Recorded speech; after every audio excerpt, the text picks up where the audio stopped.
ಕೂತ್ ಮಾತಾಡೋಣ. ಅಮ್ಮ ಎಂಟ್ರಿಗೆ ಬೆಂಕಿ ಸಾಂಗ್ ಬೇರೆ ಹಾಕ್ಬಿಟ್ರು, ಖುಷಿ ಆಗೋಯ್ತು.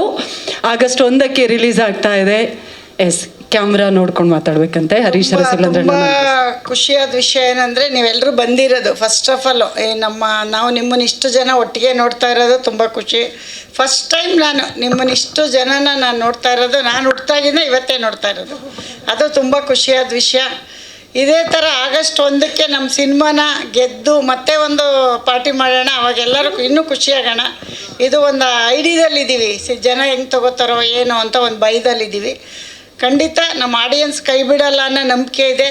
ಇದರಲ್ಲಿ ಬೇರೆ ಏನು ಉದ್ದೇಶ ಇಲ್ಲ. ನಾವೊಂದು ಸೆಲೆಬ್ರಿಟಿ ಮನೆಯವರಾಗಿದ್ದರಿಂದ ಒಂದು ಭಯಭಕ್ತಿಯಾಗಿ ಒಂದು ಸಿನಿಮಾ ಮಾಡಿದ್ದೀವಿ. ಅಷ್ಟು ಬಿಟ್ಟರೆ ಮುಚ್ಚಿ ಮಾಡಬೇಕು ಆ ಥರದ್ದೆಲ್ಲ ಏನೂ ಇಲ್ಲ. ಅದರಲ್ಲೇನು ದೊಡ್ಡಸ್ಕೇನೂ ಇಲ್ಲ. ಖಂಡಿತವಾಗ್ಲೂ ಅವನು ಯಾವುದೇ ರೀತಿ ಹೇಳ್ದೆ ಮಾಡಿದೆ ನಾವೇನು ಇದುವರೆಗೂ ಮಾಡಿಲ್ಲ. ಬಟ್ ಅವನಿಗೂ ಗೊತ್ತು, ನನಗೂ ಗೊತ್ತು. ಬಟ್ ಜನ ಒಪ್ಕೊಂಡ್ರೆ ಅವನು ಖುಷಿ, ನಮಗೂ ಖುಷಿ. ಇಷ್ಟು ಬಿಟ್ಟರೆ ಬೇರೆ ಇದರಲ್ಲಿ ಯಾವುದೇ ರೀತಿ ಬೇರೆ ದೊಡ್ಡಸ್ಕೆ ಏನೋ ಅಮ್ಮ ದುಡ್ಡು ಅವೆಲ್ಲ ಏನು ಅಂದ್ಕೋಬೇಡಿ. ದಯವಿಟ್ಟು ಎಲ್ಲರೂ ಆಡಿಯನ್ಸ್ ಬಂದು ಸಿನಿಮಾ ನೋಡೋ ಥರ ನೀವೆಲ್ಲರೂ ಇದಕ್ಕೆ ಸಪೋರ್ಟ್ ಮಾಡಬೇಕು ಅಂತ ಕೇಳ್ಕೊತೀನಿ ಅಷ್ಟೇ. ಅದಕ್ಕೆ ಅದೇ ಮನೇಲಿದ್ದಾರಲ್ಲ ಬಾಸ್, ಅವ್ರನ್ನ ನೋಡಿ ಇನ್ಸ್ಪೈರ್ ಆಗಿದ್ದು. ನಾವು ಪ್ರೊಡ್ಯೂಸರ್ ಆಗಿ ತುಂಬ ಕಷ್ಟಗಳಿರ್ತಿತ್ತು ಒಂದು ಟೈಮಲ್ಲಿ. ನಮಗೂ ಪ್ರೊಡಕ್ಷನ್ ಸಿಗ್ತಾ ಇರಲಿಲ್ಲ.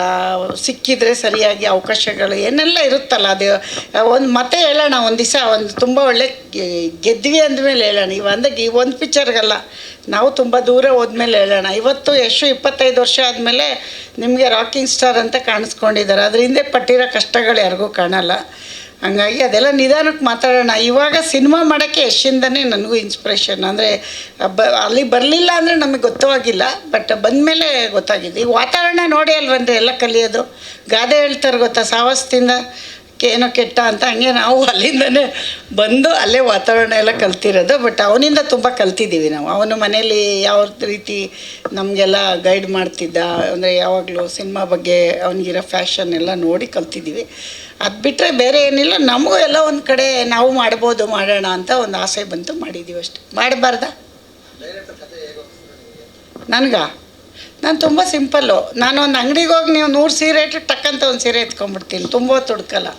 ಹಂಗೆ ಸಿಂಪಲ್ಲಾಗಿ ಅವ್ರು ಹೇಳಿದ ತಕ್ಷಣ ಜಡ್ಜ್ಮೆಂಟ್ ಇದೆ. ಯಾವುದೇ ಕೆಲಸಕ್ಕೆ ಜಡ್ಜ್ಮೆಂಟ್ ತುಂಬ ಮುಖ್ಯ ಅಲ್ವಾ? ಆ ರೀತಿಲಿ ಇದೊಂದು ಚಿಕ್ಕದಾಗಿ ಒಂದು ಹಳ್ಳಿ ಪ್ರಾಜೆಕ್ಟ್ ಕತೆ ನನಗೆ ಜನಕ್ಕೆ ಇಷ್ಟ ಆಗ್ಬೋದು ಅಂತ ಕತೆ ತುಂಬ ತಗೊಂಡು ಬಂದರು. ಬಟ್ ಅದಕ್ಕೆಲ್ಲ ಸರಿಯಾದ ಬಜೆಟ್ಗಳು ಬೇಕು. ಇದು ಒಂದು ಚಿಕ್ಕ ಬಜೆಟಲ್ಲಿ, ಚಿಕ್ಕದು ಅಂದರೆ ನಮ್ಮ ಶಕ್ತಿಗೆ ಅನುಸಾರವಾಗಿ ಮಾಡ್ಬೋದು ಅಂತ ಅನಿಸಿದ್ದು. ಅದಕ್ಕೆ ಇದನ್ನು ಆಯ್ಕೆ ಮಾಡಿದ್ದೀವಿ. ಸಿನಿಮಾ ನೋಡ್ಬಿಟ್ಟು ಹೇಳಿ, ಯಾಕೆ ಅಮ್ಮಂಗೆ ಜಡ್ಜ್ಮೆಂಟ್ ಇದೆಯಾ ಇಲ್ವಾ ಅಂತ ಆಮೇಲೆ ಹೇಳ್ಬೇಕು. ನೀವು ಹೇಳಬೇಕು, ನಾವು ಹೇಳೋದಲ್ಲ. ನನಗೆ ಇವಾಗ ಏನು ರಿಸಲ್ಟ್ ಹೇಳೋಕ್ಕಾಗಲ್ಲ. ಬಟ್ ನಾನು ಒಪ್ಕೊಂಡ್ರಾಗಲ್ಲ. ಬೇರೆ ಎಲ್ಲ ಇದ್ದಾರಲ್ಲ ನಮ್ಮ ಅಣ್ಣವ್ರು ಹೇಳ್ದಂಗೆ ಅಭಿಮಾನಿ ದೇವ್ರುಗಳು, ಅವ್ರು ಒಪ್ಕೊಂಡ್ರೆ ನಾವ್ಯಾರು ಜಡ್ಜ್ ಮಾಡೋಕ್ಕೆ. ಸುಮ್ಮನೆ ಕೆಲಸ ಮಾಡಿದ್ದೀವಿ ಅಷ್ಟೇ. ಅದನ್ನು ಅವ್ರು ಕೊಡ್ಬೇಕು ರಿಸಲ್ಟ್. ಏನಂತೀರ? ಹಾಂ ಹೇಳಿ. ಮತ್ತೆ ನೀವು ಆನ್ಸರು ಹೇಳ್ಬೇಕು ನಮಗೆ. ಕೇಳ್ಬಿಟ್ಟು ಸುಮ್ಮನೆ ಕೂತ್ಕೊಬಿಟ್ರೆ ಎಸ್ ಆರ್ನೋ ನೀವು ಹೇಳಬೇಕು ಅಲ್ವಾ? ಅವ್ರು ಒಪ್ಕೋಬೇಕು. ಈಗ ನಾವು ಮಾಡಿದ್ದೀವಿ ಅಷ್ಟೇ. ಈಗ ಸೂಪರಾಗಿ ಅಡುಗೆ ಮಾಡಿದ್ದೀವಿ ಅನ್ಕೋತೀವಿ, ತಿಂದು ಟೇಸ್ಟ್ ನೋಡೋರು ಅವರು ಅಲ್ವಾ? ಹಂಗೆ ಜನ ಹೇಳ್ತಾರೆ ಅಂತ ನಂಬಿಕೆ ಇದೆ. ನೋಡೋಣ. ನನಗೊಂದು ಓಪ್ಸಿದೆ. ನಮ್ಮ ಕನ್ನಡದ ಅಭಿಮಾನಿಗಳು ಈಗ ಒಂದಿನ ಬಂದಾಗ ಅವ್ನು ಕಿರಾತಕದಿಂದ ತುಂಬ ಇಷ್ಟ. ಇವತ್ತು ಹಾಸನಲ್ಲಿ ಮಾತಾಡ್ತಾರೆ ಕಿರಾತಕ ಸಿನಿಮಾ ನೋಡಿ ಅಕ್ಕ ಹಂಗೆ ನಮ್ಮ ರಿಲೇಷನ್ ಎಲ್ಲ. ಅದೇ ಥರದಲ್ಲಿ ವಿಲೇಜ್ ಸಬ್ಜೆಕ್ಟು ಚೆನ್ನಾಗಿ ಇದೆ ಅಂತ ಆಯ್ಕೆ ಮಾಡಿದ್ದೀವಿ. ನೋಡೋಣ ಹಿಂಗೆ ತೊಗೋತಾರೆ ಅಂತ ಆಮೇಲೆ ಮಾತಾಡೋಣ ಜನ ತೊಗೊಂಡ್ಮೇಲೆ. ಬರ್ತಾರೆ. ನಾವು ಒಂದಿನ ಹೋಗಿದ್ದೀವಿ, ಹಂಗೆ ಬರ್ತಾರೆ, ಅದೇನು ಬೇಜಾರಿಲ್ಲ. ಬಟ್ ಏನಂದರೆ ಬರೋದು ಈಗ ಕೆಲಸ ಕೇಳೋದು ನಾವು ಕೇಳಬೇಕು, ನೀವು ಕೇಳಬೇಕು, ಅದು ತಪ್ಪಲ್ಲ. ಬಟ್ ನಾವು ನೆಕ್ಸ್ಟ್ ಶರಣ್ ಅವ್ರಿಗೆ ಮಾಡ್ತಾಯಿದ್ದೀವಿ. ಶರಣ್ ಅವ್ರದ್ದಾದಮೇಲೆ ಮುಂದಿಂದು ಪ್ರಾಜೆಕ್ಟ್ ಆಮೇಲೆ ನೋಡೋಣ. ಫಸ್ಟ್ ಶರಣ್ ಅವ್ರಿಗೊಂದು ಕತೆ ಓಕೆ ಮಾಡಿದ್ದೀವಿ.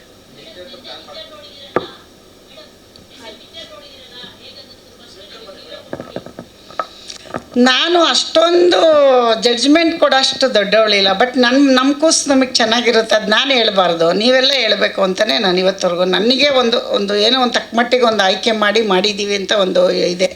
ಜನ ಹೇಳಿ 1ನೇ ತಾರೀಕು ಮೇಲೆ ಜನಕ್ಕೆ ತುಂಬ ಆಮೇಲೆ ಏನೋ ತುಂಬ ಹೇಳ್ಕೊತಿದ್ರು ಅಂದ್ಬಿಡ್ತಾರೆ. ಒಂದು ಪ್ರಯತ್ನ ಪಟ್ಟಿದ್ದೀವಿ, ಅದನ್ನು ಜನ ಕೊಡಲಿ, ಆಡಿಯನ್ಸ್ ಕೊಡಲಿ ಅಂತ.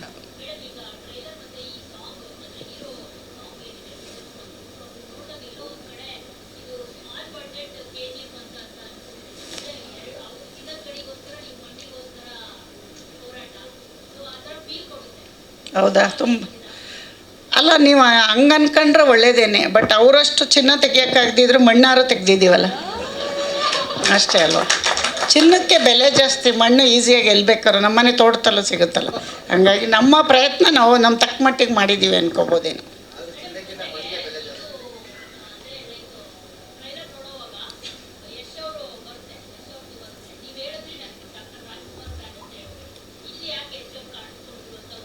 ಯಶ್ ಅವ್ರದ್ದು ನಾನಲ್ಲ, ಹುಡುಗಿ ಅಭಿಮಾನಿ ಅಂತೆ ಇವರು ಮೇಡಮು.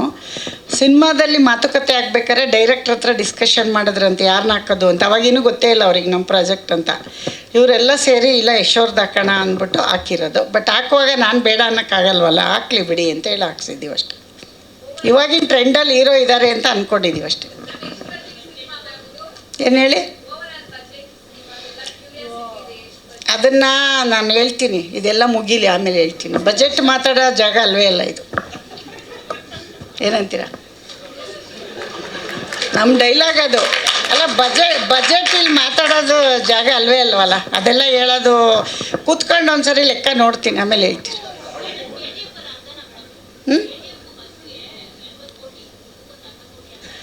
ಅಷ್ಟೊಂದು ದೊಡ್ಡವರಿಲ್ಲಮ್ಮ ನಾವು. KGF ನಮ್ಮ ವಿಜಯ್ ಸರ್ ತುಂಬ ಚೆನ್ನಾಗಿ ಮಾಡಿದ್ದಾರೆ, ಅವ್ರಿಗೆ ಈ ಮುಖಾಂತರ ನೆನೆಸ್ಕೋತೀವಿ. ಅವರಂಥ ಪ್ರೊಡ್ಯೂಸರ್ಸು ಈಗ ಬಂದಿದ್ದಾರಲ್ಲ, KVN ಅವರೆಲ್ಲ ಬರಲಿ. ನಾವು ಅದನ್ನು ನೀವು ಸಿನಿಮಾ ನೋಡಿ ಅಷ್ಟು ಅಂದ್ಕೊಂಡಿದ್ದೀರಾ ಅಂದರೆ ಅದು ನಿಮ್ಮ ದೊಡ್ಡತನ. ಅಮ್ಮವ್ರು ಇಷ್ಟು ಹಾಕಿದ್ದಾರೆ ಅಂತ. ಬಟ್ ಅಷ್ಟೊಂದೆಲ್ಲ ಇಲ್ಲ. ನಾವೇನಂದರೆ ಕಾಟನ್ ಸೀರೆ ಉಟ್ಕೊಂಡ್ರೆ ನಿಮಗೆ ರೇಷ್ಮೆ ಸೀರೆ ಥರ ಕಾಣಿಸ್ತಾ ಇರ್ಬೋದು ಅಷ್ಟೇ. ನಾವು ಕಾಟನ್ ಸೀರೆ ಉಟ್ಟಿದ್ದೀವಿ, ರೇಷ್ಮೆ ಸೀರೆ ಎಲ್ಲ ಉಡೋಷ್ಟು ದೊಡ್ಡವರಿಲ್ಲ. ಆಮೇಲೆ ನೋಡೋಣ ಮುಂದಕ್ಕೆ.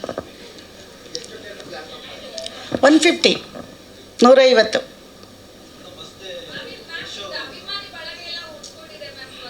ಹೌದಾ?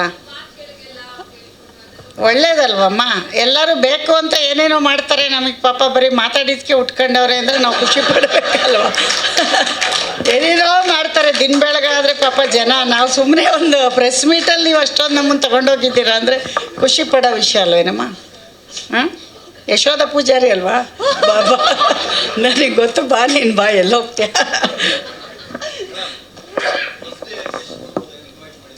ಬರ್ತಾರೆ, ಕಾಯ್ತಾರಿ ಥಿಯೇಟ್ರ್ ಹತ್ರ. ಯಾವ ಥಿಯೇಟ್ರ್ ಹತ್ರ ಅಂತ ಗೊತ್ತಿಲ್ಲ, ಗೌಪ್ಯವಾಗಿ ಬರ್ತಾರೆ. ಯಾವ ಥಿಯೇಟ್ರು ಅಂತ ಹೇಳಲ್ಲ, ಅನೌನ್ಸ್ ಮಾಡಲ್ಲ. ಬರ್ತಾರೆ, ಖಂಡಿತ ಬರ್ತಾರೆ.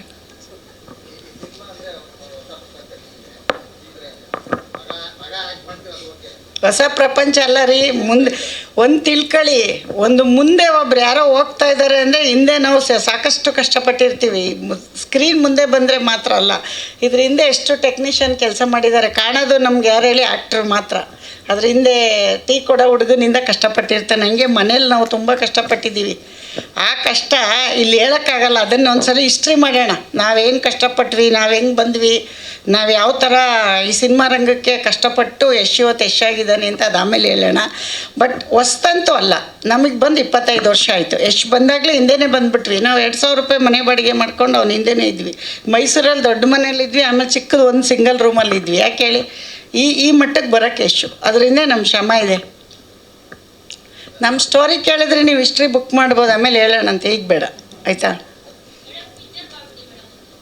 ಅದೇ ಮಾಡೋಣ, ಇವತ್ತೇ ಮಾಡಿಬಿಟ್ರೆ ದುಡ್ಡು ಬೇಡ, ಕೊಡ್ತೀರಾ ನಾಳೆನೇ? ಇವತ್ತು ಎಲ್ಲಿಂದ ತರೋಣ? ಫಸ್ಟ್ ಈ ಸಿನಿಮಾ ಮಾಡೋಣ ಇರಿ, ಆಮೇಲೆ ಮಾಡೋಣ. ಇಲ್ಲ 150. ಅದೆಲ್ಲ ಈ ಬಿಸ್ನೆಸ್ದೆಲ್ಲ ಇನ್ನೂ ನಾನು ಯೋಚಿಸಿಲ್ಲಮ್ಮ. ಅಷ್ಟೊಂದು ಆತ್ರ ಬೀಳ್ತಾ ಇಲ್ಲ. ಫಸ್ಟು ಜನ ಆಡಿಯನ್ಸ್ ತೊಗೊಳ್ಳಿ ಅಂತಿದ್ದೀವಿ. ಬಿಸ್ನೆಸ್ ಬಗ್ಗೆ ತಲೆ ಕೆಡಿಸ್ಕೊಂಡಿಲ್ಲ ಇನ್ನು. ಅಲ್ಲ, ಅಪ್ರೋಚ್ ಮಾಡ್ತಿದ್ದಾರೆ, ನಾವಿನ್ನೂ ರೆಸ್ಪಾನ್ಸ್ ಮಾಡಿಲ್ಲ.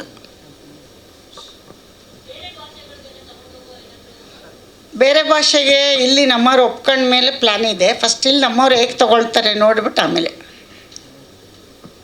ಎಲ್ಲದಕ್ಕೂ ಆಗಸ್ಟ್ ಒಂದು ವಾರ ಆಗಲಿ, ಆಮೇಲೆ ನಾನು ಇನ್ನೊಂದು ಪ್ರೆಸ್ ಮೀಟಲ್ಲಿ ಹೇಳ್ತೀನಿ.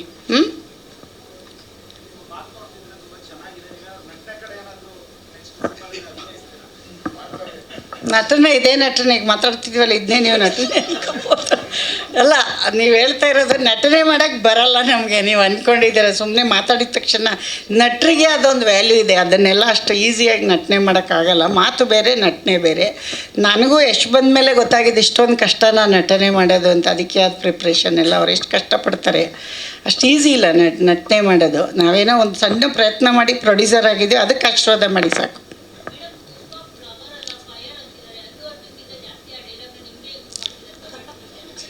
ನೀವು ಆಡಿಯನ್ಸ್ ಹೇಳೋರನ್ನ ಕೇಳಿ, ನನಗೇನು ಗೊತ್ತು, ನಂಗೆ ಯಾರು ಹೇಳ್ತವ್ರೆ ಅಂತಲೂ ಗೊತ್ತಿಲ್ಲ.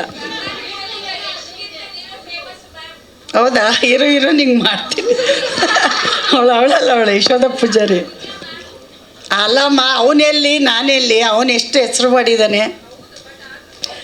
ಅದೇನಾಗಿದೆ ಗೊತ್ತಾ, ಹೂವಿಂದ ನಾರು ಹೋಗುತ್ತಲ್ಲ ಹಂಗೆಲ್ಲ ಅವನ ಜೊತೆ ನನ್ನ ಕರ್ಕೊಂಡು ಹೋಗ್ತಾವ್ರಷ್ಟೇ.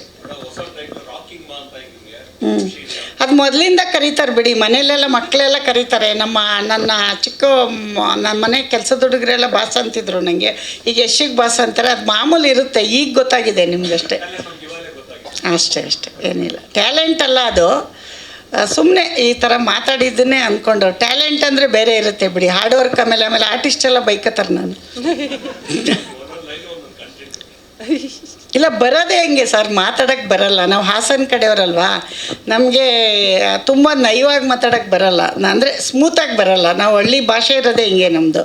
ಈಗ ಮಂಗಳೂರು ಭಾಷೆನ ನಮ್ಮ ಭಾಷೆ ಥರ ಮಾತಾಡಿ ಅಂದರೆ ಅವ್ರಿಗೆ ಬರಲ್ಲ. ಹಾಸನವ್ರದ್ದು ನಮ್ಮದು ಈ ಥರ ಭಾಷೆ ಅಷ್ಟು ಬಿಟ್ಟರೆ ಬೇರೆ ಏನೂ ಇಲ್ಲ. ಅಷ್ಟೇನಾ? ರಘು ನಿಡುವಳ್ಳಿ ಅವರೇ, ನಿಮ್ಗೊಬ್ರು ಒಳ್ಳೆ ಕಾಂಪಿಟೇಟರ್ ಸಿಕ್ಕಿದ್ದಾರೆ. ಕಂಗ್ರ್ಯಾಚುಲೇಷನ್ಸ್ ಅಮ್ಮ. First of all thank you so much. ಪ್ರತಿಯೊಬ್ಬರು ಹೇಳೋದು ನಿಮ್ಮ ಜೊತೆ 10 ನಿಮಿಷ ನನಗೂ ಅನುಭವ ಆಗಿದೆ. 10 ನಿಮಿಷ ಸಮಯ ಕಳೆದ್ರೂ ಸಾಕು. ಖಂಡಿತವಾಗಿಯೂ ಒಂದು ಮನೆ ಮಕ್ಕಳ ರೀತಿಯಲ್ಲಿ ನಮ್ಮೆಲ್ರಿಗೂ ನೀವು ಪ್ರೀತಿ ತೋರಿಸ್ತಾ ಇದ್ದೀರಾ.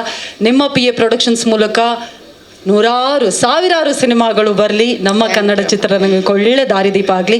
ಥ್ಯಾಂಕ್ ಯು ಸೋ ಮಚ್ ಅಮ್ಮ. ಇದೀಗ ನಮ್ಮ ಇಡೀ ಚಿತ್ರತಂಡ ದಯವಿಟ್ಟು ವೇದಿಕೆಗೆ ಬರಬೇಕು ಅಂತ ವಿನಂತಿಸ್ತಾ ಇದ್ದೀನಿ. ಓಕೆ, ಆರ್ಟಿಸ್ಟ್ಗಳು. ಓಕೆ, ಆರ್ಟಿಸ್ಟ್ ಮಾತ್ರನಾ? ಓಕೆ, ಕಲಾವಿದರು ಮೊದಲಿಗೆ ದಯವಿಟ್ಟು ವೇದಿಕೆಗೆ ಬರಬೇಕು.